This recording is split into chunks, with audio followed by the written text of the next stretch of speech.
আমাদের দেশের মধ্যে বিচার আচার করে না মুরব্বিয়ানে কেরাম বা একটু যারা ভালো পজিশনে আছে, দেখবেন নামাজ তরক করা অথবা ধর্মীয় রীতিনীতি তরক করার ক্ষেত্রে সবচাইতে বেশি করে যারা একটু ক্ষমতাবান, সবচাইতে বেশি। এরা ধর্মকে কিছুই মনে করে না, না এদের রায় দেওয়ার ক্ষেত্রে মনে করে, না কোনো কিছুর ক্ষেত্রে। দেখবেন নামাজের মধ্যে নামাজ নাই, রোজার সময় রোজা রাখবে না, কোনো কিছু নাই, টাকা পয়সার বহু মালিক কিন্তু হজের মালিক হয়ে গেছে কিন্তু হজ করবে না।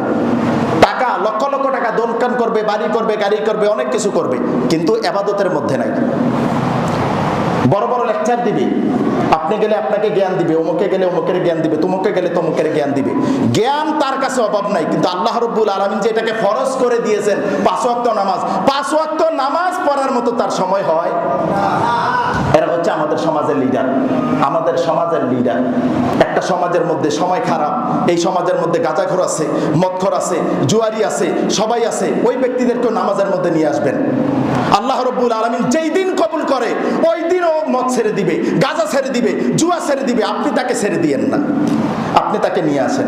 সমাজের মধ্যে নেশাখোর হোক, গাঁজাখোর হোক, যেই হোক, সে যদি সুস্থ থাকে সে ওযু করবে, নামাজের সময় নামাজ পড়বে, ফজর পড়বে, জোহর পড়বে, আসর পড়বে, মাগরিব পড়বে, এশা পড়বে। আল্লাহ রাব্বুল আলামিন কোনোদিন যদি তারে কবুল করে নেন, সে ওই ধরনের জুয়ার যত আড্ডা আছে সব আড্ডা এক সময় ছেড়ে দিবে। ব্যক্তি পছন্দ হয়েছে, ইবাদত কবুল করেছে, আল্লাহ তাআলা যাকে পছন্দ করেন, ইবাদত যার পছন্দ করেন, তার ভিতরে বুঝি আর বেয়াদবি থাকবে? এটা তো আর আপনার আর আমার পছন্দ না। আপনি আর আমি তো মদখোর গাঁজাখোররে পছন্দ করি, আল্লাহ রাব্বুল আলামিন সৃষ্টিকর্তা, উনি এইগুলো পছন্দ করবেন? আদবটা যখন চলে আসবে, ইবাদত করতে করতে যখন আদববান হয়ে যাবে, আল্লাহ রাব্বুল আলামিন তাকে মাহফুজ করে দিবেন।